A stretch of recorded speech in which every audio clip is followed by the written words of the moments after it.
Welcome friends. आज हम लोग कुछ और आगे जाएंगे। इसके पहले वाले एपिसोड में हमने आपको बताया कि एक चार्ज रिंग एक चार्ज रिंग, ये रिंग एकदम गोल तो नहीं लग रही मुझे, चलो ठीक है, एकदम गोल मान लो आप। और उसको अगर हॉरिजॉन्टली खड़ा करो तो ऐसे, इसकी रेडियस अगर आर है तो एक चार्ज रिंग के चलते जिस रिंग पर टोटल चार्ज Q है, तो ये जो Q चार्ज होगा वो रिंग पर डिस्ट्रीब्यूटेड है। मतलब अगर पॉजिटिव चार्ज है तो पूरी रिंग पर वो चार्ज यूनिफॉर्मली डिस्ट्रीब्यूटेड है, बिल्कुल एक समान डिस्ट्रीब्यूटेड है। तो इससे r डिस्टेंस पर अगर कोई पॉइंट है, मान लो P, तो वहाँ पर इलेक्ट्रिक फील्ड कितना होता है, ये हमने आपको इसके पहले वाले एपिसोड में अच्छी तरीके से समझा दिया। और वहाँ हम लोगों ने देखा कि रिंग के सेंटर पर इलेक्ट्रिक फील्ड 0 आया था सेंटर पे, यानी R = 0, यानी सेंटर पर इलेक्ट्रिक फील्ड 0 आया था। 0 क्यों आया था? क्योंकि अगर ये पूरी चार्ज रिंग जो है, पूरी चार्ज रिंग मान लो पॉजिटिव चार्ज है थोड़ी देर के लिए, वैसे हम सब आपको पहले बता चुके हैं, लेकिन आपका कॉन्सेप्ट थोड़ा क्लियर और रहे इसलिए हम आपको थोड़ा बता देते हैं, ठीक है।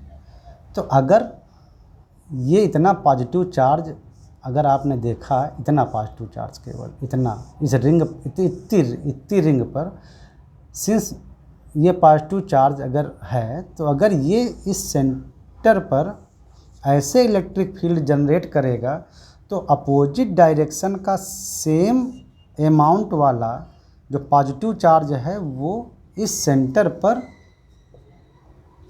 ऐसे काम करेगा। अगर ये सेंटर O है तो since electric fields are vector quantities, उनकी एक डायरेक्शन होती है, तो मैग्नीट्यूड तो इनके इक्वल हैं, चूँकि हमने इक्वल चार्ज लिया, लेकिन डायरेक्शंस आर अपोजिट, तो वो एक दूसरे को नलीफाई कर देंगे। तो यहाँ पर सेंटर पर नेट इलेक्ट्रिक फील्ड इन दोनों के चलते आया 0। सिमिलरली आधी रिंग अगर आप देखो इस साइड की, तो इसका हर एक अपोजिट वाला जो दूसरी रिंग का पार्ट है वो इसके इलेक्ट्रिक फील्ड को 0 करता जाएगा। तो फाइनली क्या होगा कि पूरी रिंग के, टोटल रिंग के सेंटर पर हमारा जो नेट इलेक्ट्रिक फील्ड है वो 0 आता है। ये भी मैंने बताया था कि इसी तरह एक अगर हॉलो चार्ज स्फीयर हो,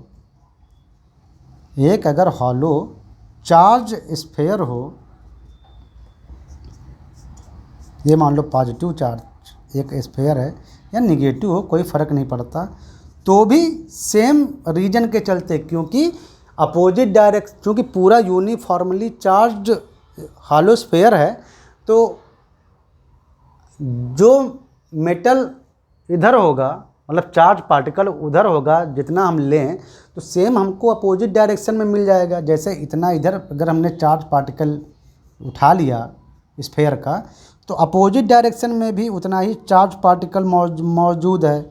तो ये सेंटर पर मान लो रेडियली ऐसे लगाएगा तो ये उसके अगेंस्ट में लगा देगा, तो दोनों फील्ड एक दूसरे को नलीफाई कर देंगे। तो नेट इलेक्ट्रिक फील्ड इन दोनों एलिमेंट के चलते 0 आएगा। वो सब इसलिए क्योंकि इलेक्ट्रिक फील्ड डायरेक्शनली ऐड होते हैं, दे आर वेक्टर क्वांटिटीज़। तो ऐसे ही अगर हर इसी चार्ज को देखो तो स्फीयर में उसके अपोजिट भी उतना ही चार्ज मौजूद है। तो इन सब के नलिफिकेशन के चलते एक चार्ज हॉलो स्फीयर के सेंटर पर भी इलेक्ट्रिक फील्ड हमारा 0 आता है। ये तो है हमारे कॉमन सेंस की बात ना। एक कॉमन सेंस से हम समझ सकते हैं कि चार्ज रिंग या चार्ज एक स्फीयर जो कि हॉलो हो, उसके सेंटर पर जो इलेक्ट्रिक फील्ड आता है वो 0 आता है, बिल्कुल इसी कॉन्सेप्ट पर। ठीक है, आगे चलते हैं थोड़ा, और इसके बारे में हम अच्छे से पढ़ चुके हैं। चार्ज स्फीयर से कैसे निकालते हैं इलेक्ट्रिक फील्ड, वो हम लोग निकालेंगे, ठीक है। अभी रिंग चल रहे हैं तो रिंग से जुड़ा थोड़ा और कुछ भी हम लोग एनालिसिस करेंगे। एनालिसिस करने का मतलब ये है कि हम लोग थोड़ा अपने ब्रेन को खोलेंगे और कॉन्सेप्ट सीखेंगे कि इंटीग्रेशन वाली प्रॉब्लम सॉल्व कैसे की जाती है। इलेक्ट्रोस्टैटिक के फंडामेंटल्स लॉ यूज करके हम लोग कैसे प्रॉब्लम सॉल्व करते हैं। तो देखो, अभी आपने होल रिंग के लिए तो जान गए। अब क्या करो कि एक ऐसे आर्क ले लो। मान लो हमारे पास एक रिंग का एक आर्क है, यानी एक सर्किल का केवल एक आर्क है। जैसे ये पूरा स्फेयर है ना, तो स्फेयर का केवल कोई एक पार्ट जिसको आर्क बोलते हैं, तो ये उस आर्क का सेंटर हो गया सी। थोड़ी देर के लिए ना सी लिखो तो ओ लिखो, चूँकि कूलॉम्ब के लिए हम सी लिख देते हैं तो ओ लिख दो। तो ये उसका ओरिजिन हो गया, यानी सेंटर। और वो आर्क ऐसा है कि वो अगर उसको उसके सेंटर से मिलाए जाए उसके दोनों सिरे, तो उस पर वो 2 अल्फ़ा एंगल बनाते हैं, 2 अल्फ़ा एंगल बनाते हैं। यानी ये अल्फ़ा और ये अल्फ़ा नीचे का, ठीक है। तो हमको इतनी बात पता है कि वो एक आर्क है, सर्कुलर आर्क, और उस आर्क पर टोटल जो चार्ज है हमारा वो Q है। उस आर्क पर टोटल चार्ज हमारा Q है, जो कि उस आर्क पे वो चार्ज यूनिफॉर्मली फैला हुआ है। एक तरह से ये रिंग का एक हिस्सा है, और इस तरह से हिस्सा है कि वो सेंटर पर 2 अल्फ़ा एंगल बना रहा है, यानी ये अल्फ़ा और ये भी अल्फ़ा।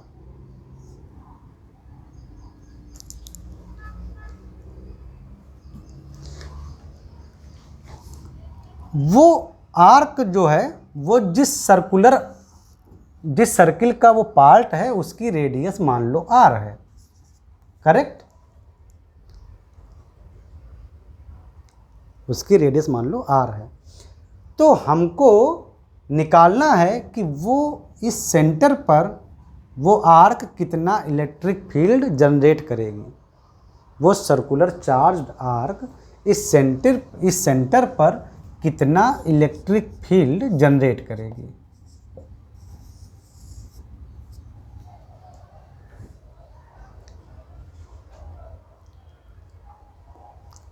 ठीक, ये निकालना है। इस सेंटर पर, तो यहाँ पर ऐसे लिख दो, अगर टोटल कितना इलेक्ट्रिक फील्ड जनरेट करेगी इस सेंटर पर।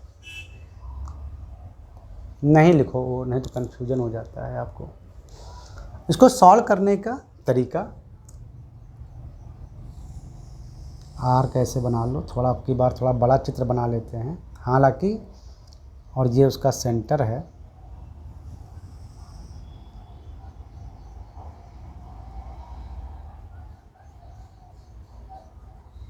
देखो सॉल्व कैसे किया जाता है उस पर ध्यान दो, ठीक है। और रेडियस r है।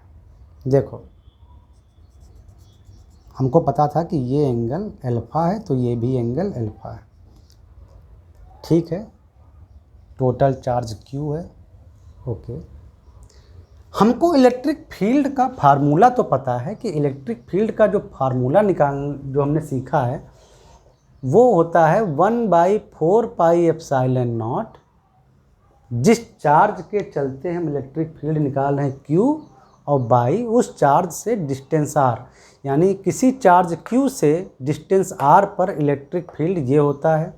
ये उसकी न्यूमेरिकल वैल्यू और उसकी डायरेक्शन भी होती है, ये हमने सीखा है। लेकिन ये जो फार्मूला है ना, एक पॉइंट चार्ज के लिए है। किसके लिए है? एक पॉइंट चार्ज के लिए है।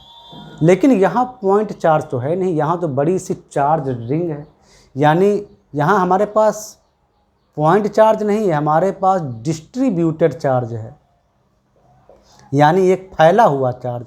एक बिंदु या पॉइंट चार्ज नहीं है, हमारे पास डिस्ट्रीब्यूटेड चार्ज है, यानी एक फैला हुआ चार्ज। तो सबसे पहले हमको अगर ये फार्मूला यूज करना है तो हमको पॉइंट चार्ज एक ढूंढना पड़ेगा, कुछ पॉइंट चार्ज जैसा छोटा सा चार्ज। उसको ढूंढने का तरीका ये है,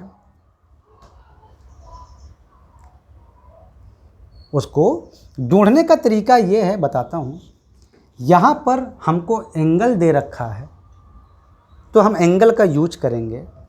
क्या करते हैं कि केवल हम, और ये देखो ये सिमेट्रिक है, जितना पार्ट ऊपर उतना पार्ट नीचे, तो सिमेट्रिसिटी का यूज हमेशा कीजिए। प्रॉब्लम सॉल्विंग के लिए सिमेट्रिसिटी का यूज कीजिए। अब देखिए यहाँ से हम किसी थीटा एंगल पर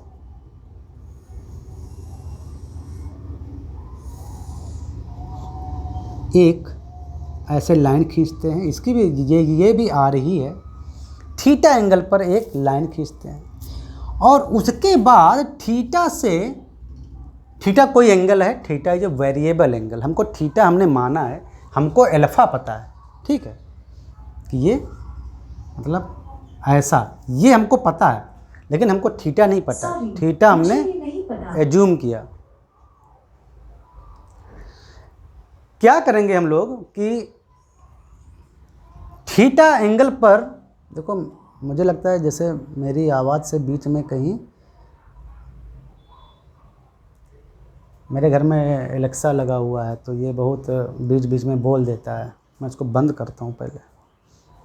उसको अगर कभी फील हो जाता है कि हमने इसको एलेक्सा बोला तो ये अपना शुरू हो जाता है, उसको लगता है मैं इससे बात कर रहा हूँ। तो अभी जैसे हमने कहा कि हमको थीटा हमने माना है और अल्फ़ा हमें पता है, तो वो बोल रही है कहीं से, उसको लग गया कि मुझे बुला रहे हैं, तो उसने बोला कि सॉरी मुझे नहीं पता है। स्मार्ट डिवाइसेस का कुछ फ़ायदा भी है, कुछ नुकसान भी है, ठीक है। तो हमने एज्यूम किया कि किसी थीटा एंगल पर ये लाइन ऐसे, हमारा मेन ध्यान कहाँ पर है कि हम एक पॉइंट चार्ज ढूंढे ताकि हम ये फार्मूला लगा पाएँ। तो अब क्या करते हैं, थीटा से थोड़ा आगे बढ़ते हैं, थोड़ा इतना आगे कि theta plus d theta angle पर, यानी जस्ट थोड़ा और बढ़ते हैं, fair d theta is tends to 0 radian, मतलब 0 नहीं, बस बहुत छोटा सा एंगल, और थीटा से हम टोटल एक theta plus d theta angle पर हमने एक लाइन ली थी, थीटा से हमने एक D theta plus d theta position पर गए, थीटा से theta plus d theta position पर गए, तो ये जो एंगल बना, ये छोटा सा एंगल, ये है हमारा डी थीटा। इस प्रकार की डी थीटा 0 नहीं है, लेकिन 0 से बिल्कुल पास में है।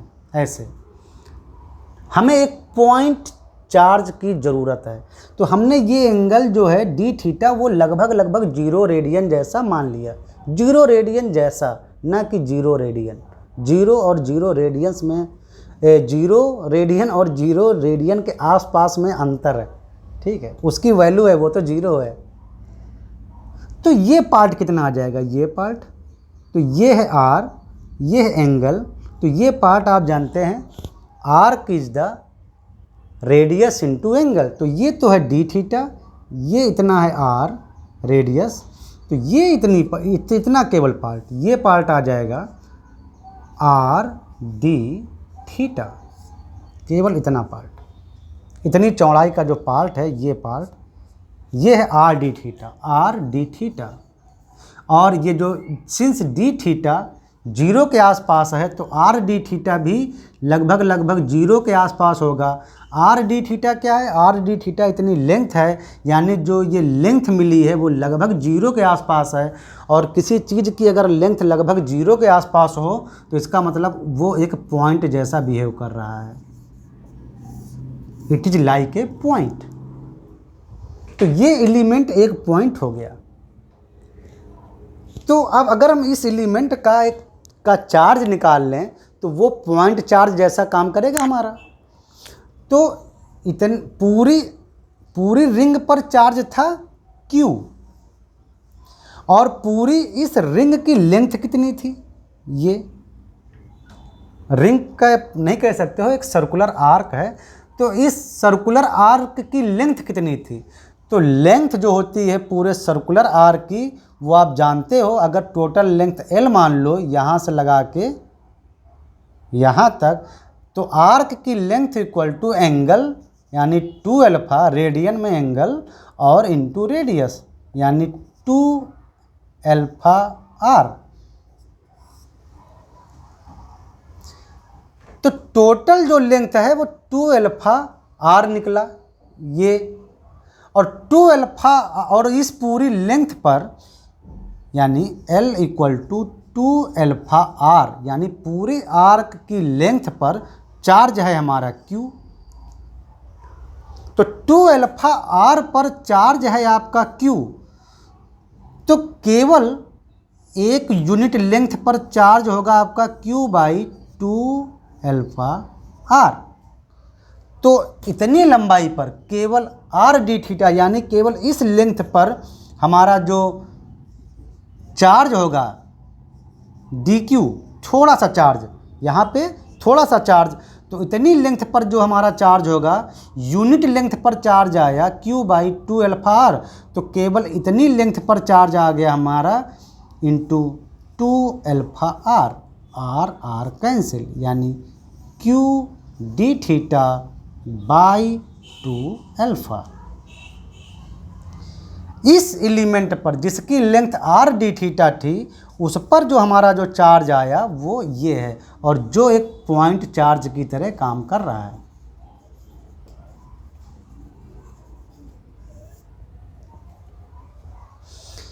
ये Q बाई 2 अल्फा आर जो कि यूनिट लेंथ पर चार्ज है, इसको कभी कभी कहीं पर लिखा रहता है lambda means linear charge density, यानी पर यूनिट लेंथ पर चार्ज।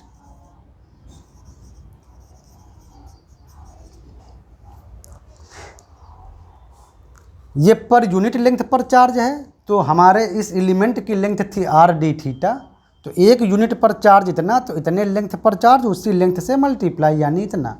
तो उस पॉइंट चार्ज पर, इतने छोटे पॉइंट चार्ज पर हमारा इतने छोटे लेंथ पर यानी पॉइंट पर हमारा पॉइंट चार्ज निकल आया, केवल इतने पर। अब देखो, अब हमको पॉइंट चार्ज मिल गया, हमको एक पॉइंट चार्ज मिल गया, यानी अब हम इस फार्मूले का यूज कर सकते हैं। इस पॉइंट चार्ज के चलते, सिंस पॉजिटिव अगर हमने ये चार्ज लिया है पूरे रिंग का, थोड़ा पॉजिटिव चार्ज लिया है, तो इस पॉइंट चार्ज के चलते जो इलेक्ट्रिक फील्ड होगा वो बिल्कुल इसको मिलाने वाली लाइन पर होगा ऐसे, और उसको थोड़ी देर के लिए मान लो DE, छोटा DQ चार्ज के चलते फील्ड, तो DE equal to 1 by 4 pi epsilon naught DQ by R square. हमने यहाँ पर जो पॉइंट चार्ज है वो DQ है, DQ की वैल्यू ये पॉइंट चार्ज की वैल्यू, यानी 1 by 4 pi epsilon naught DQ की जगह पर Q d theta by 2 alpha, और ये आर स्क्वायर, और उसकी एक डायरेक्शन होगी, चूँकि हमने वेक्टर टर्म में लिखा है तो एक डायरेक्शन ले लेते हैं, और वो डायरेक्शन ऐसे होगी U। सिमिलरली अगर उसी एंगल पर,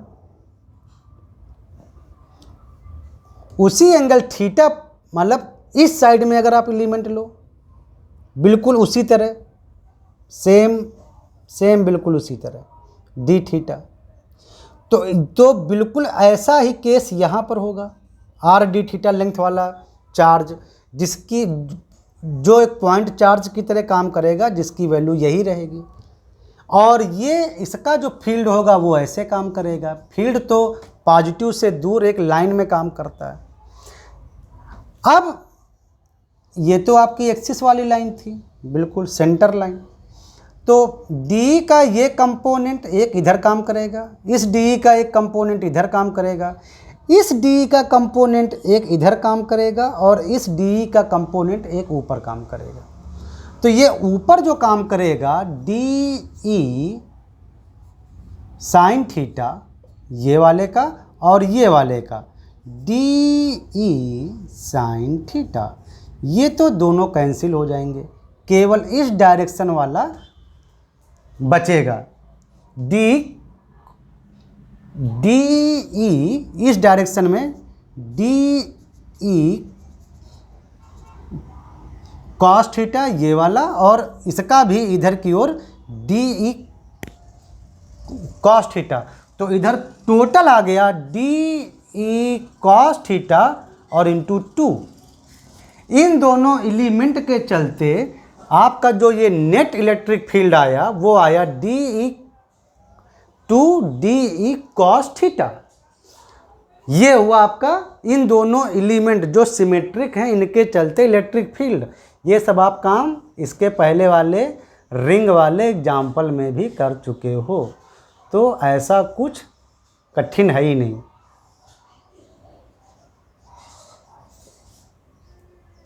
और उसकी जो डायरेक्शन होगी बिल्कुल सेंटर लाइन में होगी। ये हमको पता चली गया कि ये दोनों कैंसिल हो जाएंगे, तो आर्क का जो सेंटर लाइन होगा वही डायरेक्शन है।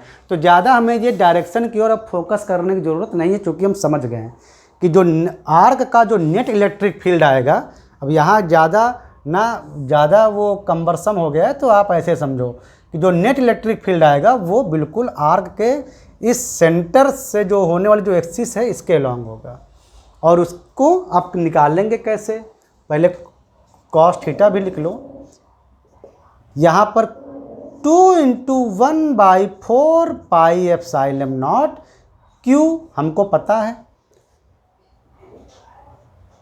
2 अल्फा और आर स्क्वायर ये सब पता है, बचा केवल कॉस थीटा और ये डी थीटा। तो ये तो आया आपका 2DE कॉस थीटा, यानी इन दोनों एलिमेंट के चलते नेट इलेक्ट्रिक फील्ड बिल्कुल इस ओर। तो टोटल इलेक्ट्रिक फील्ड जो आएगा आपका वो इसका इंटीग्रेशन होगा 2DE कॉस थीटा का, और उसकी डायरेक्शन होगी U equal to theta. Theta जो एंगल था वो थीटा हमने कहाँ से लिया था, यहाँ से सेंटर लाइन से। तो थीटा जो वेरी कर रहा था हमारा, थीटा जो हमने माना था एंगल, थीटा वेरी कर रहा है हमारा 0 से लेकर अल्फा तक इधर, और इधर मतलब इधर 0 से लेकर अल्फा तक इधर, और 0 से लेकर -अल्फा तक इधर। लेकिन हमने दो सिमेट्रिक एलिमेंट ले लिए थे एक साथ, यानी हमने आधा पार्ट और आधा नीचे का पार्ट एक साथ लेकर स्टडी किया, तो नीचे का हमें हाफ पार्ट कैलकुलेट करने की ज़रूरत नहीं है। तो यहाँ पर हमारा जो थीटा है वो केवल वेरी करेगा 0 से लेकर थीटा इक्वल टू अल्फा तक। थीटा इक्वल टू 0 से लेकर केवल थीटा इक्वल टू अल्फा तक। Value 2 × 1/4 pi epsilon naught Q/2 alpha R square cos theta d theta. 2 cancel हो गया, ये सब पता ही है, कांस्टेंट है तो बाहर निकाल लो। Q/4 pi epsilon naught alpha R square, where alpha तो एंगल है, ये भी हमको पता था। थीटा हमने माना था, तो थीटा इक्वल टू 0 से theta equal to alpha cos theta d theta, और कॉस थीटा का इंटीग्रेशन क्या होता है, साइन थीटा। तो ये आ गया आपका Q/4 pi epsilon naught alpha R square sine theta. Theta equal to 0 से theta equal to alpha, value रखो तो ये आ जाएगा आपका Q/4πε0 अल्फा आर स्क्वायर और ये साइन थीटा। तो ये आ गया आपका net electric field at centre, ring वही आर्क के, चार्ज आर्क के 4πε0 अल्फा आर स्क्वायर और ये साइन थीटा। क्योंकि साइन 0 रखोगे तो उसकी वैल्यू 0, ये लो। और इसकी डायरेक्शन आर्क से बिल्कुल सेंटर को मिलाने वाली लाइन के लॉन्ग, क्योंकि उधर ये सारे कंपोनेंट कैंसिल हो जाएंगे, नेट कंपोनेंट आगे की ओर। एक डायरेक्शन का निशान। तो ये है किसी भी चार्ज चार्ज आर्क, किसी भी सर्कुलर चार्ज आर्क के चलते उस चार्ज आर्क के सेंटर पर इलेक्ट्रिक फील्ड।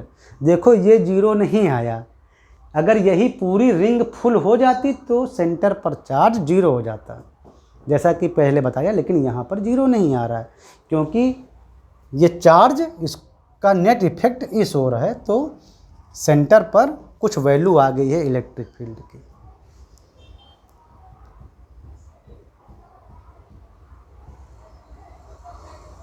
ऐसे निकालते हैं किसी सर्कुलर आर्क के सेंटर पर इलेक्ट्रिक फील्ड। अभी तो ये आर्क था और फुल रिंग हमने निकाल ली है, फुल रिंग हमने निकाल ली है। और ये एक कोई आर्क है जहाँ पर जो अल्फ़ा है वो सेंटर पर जो एंगल है टोटल वो 2 अल्फ़ा है, यानी आधा एंगल अल्फ़ा है। अब समझो अगर ये एक हाफ सर्किल होता, मतलब एक half ring, half charge ring, half ring होती, यही आर्क एक हाफ रिंग होती, तो ये अल्फ़ा कितना होता? ये अल्फ़ा, एक तरफ का अल्फ़ा 90 डिग्री, सेंटर पर टोटल एंगल एक 180 बनता, सेंटर पर टोटल एंगल 180 बनता। जब हाफ रिंग है तो 180 बनता, यानी अल्फ़ा आता आपका 90 डिग्री या π/2 रेडियन में। तो उस केस में आपका इंटीग्रेशन होता 0 से लेकर π/2, अल्फ़ा की जगह पर π/2। तो यहाँ पर आप थीटा की जगह पर मतलब जो वेरिएशन होता है वो 0 से π/2 होता। यहाँ पर कोई एंगल अल्फ़ा था, अब वो एंगल अगर हाफ सर्किल होती तो उस एंगल की वैल्यू π/2 होती। यहाँ पे रखो, तो अगर वो एक हाफ रिंग होती, हाफ चार्ज रिंग, तो उसके सेंटर पर जो इलेक्ट्रिक फील्ड आएगा वो Q/4πε0 r स्क्वायर और साइन π/2 अल्फ़ा।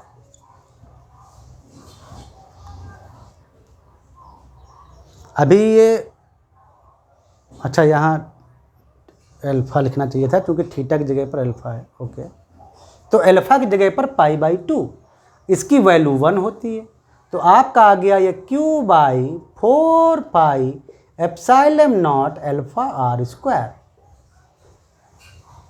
और इसकी डायरेक्शन वही सेंटर के लॉन्ग, उसकी एक डायरेक्शन दे देंगे।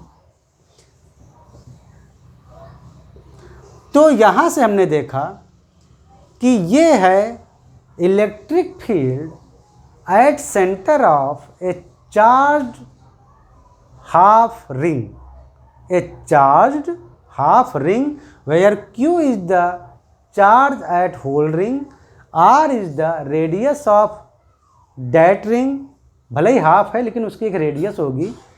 अल्फ़ा यहाँ अल्फ़ा की वैल्यू π/2 है, तो आप यहाँ पर π/2 भी लिखिए। यहाँ तो हम तो यहाँ पर मिस किए दे रहे हैं, ये सब बातें आप मिस मत कीजिएगा एग्जाम में। असल में बोर्ड में क्या होता है कि आपको आँख दौड़ानी पड़ती है। तो 4πε0 अल्फ़ा की जगह पर π/2 और ये r स्क्वायर। सिमिलरली ठीक है, ये सही है। तो यहाँ पर ये अल्फ़ा की जगह पर π/2 लिखना चाहिए था। तो ये एक हाफ रिंग का, हाफ रिंग कोई चार्ज है तो उसके सेंटर पर वो रिंग कितना इलेक्ट्रिक फील्ड जनरेट करेगी वो ऐसे निकाल लेते हैं डायरेक्शन के साथ। डायरेक्शन आपको पता है अलोंग एक्सिस, तो किसी भी टाइप का आर्क हो उस, और अगर वो आर्क एक कॉन्टिन्यूअस फॉर्म में है तो क्या होगा, तो अगर वो एक कॉन्टिन्यूअस फॉर्म में है तो जो इलेक्ट्रिक फील्ड की डायरेक्शन है वो उस आर्क के मिडिल पॉइंट से एक्सिस को मिलाने वाली बिल्कुल सिमेट्रिक लाइन पर होगा टोटल इलेक्ट्रिक फील्ड, क्योंकि ये सिमेट्रिसिटी के चलते होता है। तो ऐसे निकाल लेते हैं किसी भी आर्क के चलते जो कि सेंटर पर 2 अल्फा एंगल बना रहा है, या फिर हाफ रिंग के चलते हाफ रिंग सेंटर पर 2 alpha equal to 180 degree angle बनाएगा। ठीक है, तो आई थिंक आपको समझ में आ गया कि कैसे प्रॉब्लम्स का एनालिसिस करते हैं। ठीक, चलो मिलते हैं नेक्स्ट एपिसोड में, थोड़ा और पढ़ते हैं इसके बारे में। ठीक, चलो मिलते हैं नेक्स्ट एपिसोड में।